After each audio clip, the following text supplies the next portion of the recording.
తిరుపతి మహతి కళాక్షేత్రంలో 3 రోజుల పాటు జరగనున్న రాయలసీమ రంగస్థలి శ్రీకృష్ణ దేవరాయ జాతీయ సంగీత సాహిత్య నృత్యోత్సవాలు శుక్రవారం వైభవంగా ప్రారంభమయ్యాయి. రాయలసీమ రంగస్థలి చైర్మన్ గుండాల గోపీనాథ్ రెడ్డి ముఖ్య అతిథిగా హాజరై జ్యోతి ప్రజ్వలన చేయగా శ్రీ లలితాంబిక నృత్యాలయం నుంచి హరిణి హర్షిణి బృందం నిత్య ప్రదర్శనతో ఈ జాతీయ స్థాయి ఉత్సవాలు వైభవంగా ప్రారంభమయ్యాయి. ఈ సందర్భంగా గుండాల గోపీనాథ్ రెడ్డి మాట్లాడుతూ గత 34 సంవత్సరాలుగా రాయలసీమ రంగస్థలి శ్రీకృష్ణ దేవరాయ జాతీయ స్థాయి సంగీత సాహిత్య నృత్యోత్సవాలు జరుగుతున్నాయని వివరించారు.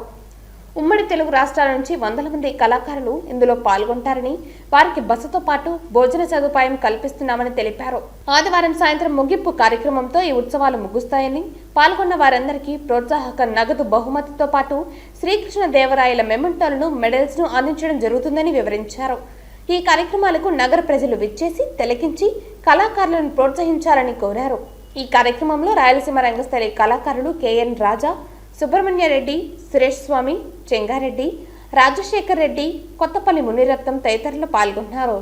రంగస్థలి తిరుపతి 33 వార్షికోత్సవ సంగీత సాహిత్య నృత్యోత్సవాలు తిరుమల తిరుపతి దేవస్థానం వారి సౌజన్యంతో మహతి కళాక్షేత్రంలో ఈరోజు ఉదయం 10 గంటలకు జ్యోతి ప్రజ్వలనతో ఈ కార్యక్రమం స్టార్ట్ అయింది.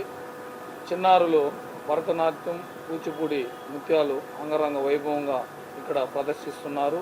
ఈ చిన్నారులకు ప్రతిభ కనబరిచిన వారికి ప్రథమ, ద్వితీయ, తృతీయ బహుమతులు వారికి అందజేయడం జరుగుతుంది. అలాగే పార్టిసిపేట్ చేసిన ప్రతి ఒక్క చిన్నారికి ప్రశంసా పత్రం మరియు వెంకటేశ్వర స్వామి ప్రతిమతో షీల్డ్ను వారికి అందించడం జరుగుతుంది. ఈ రోజు నుంచి 3 రోజుల పాటు ఈ కార్యక్రమాలు జరుగుతుంది. భారతీయ సంస్కృతి సంప్రదాయాలను భావితరాలకు అందించాలనే ఈ రాయలసీమ రంగస్థలి ప్రతి ఏడు ఈ కార్యక్రమాలు నిర్వహిస్తున్నది. అందువల్ల తిరుపతి ప్రజలే కాకుండా జిల్లా నుంచి ప్రతి ఒక్కరూ ఇచ్చేసి ఈ మహతి ఆడిటోరియంలో 9, 10, 11 ఉదయం 10 నుంచి సాయంత్రం 7 వరకు జరుగుతుంది. ఈ కార్యక్రమాలను ప్రతి ఒక్కరూ వీక్షించి కార్యక్రమాన్ని జయప్రదం చేయాలని రాయలసీమ రంగస్థలిని కోరుతుంది.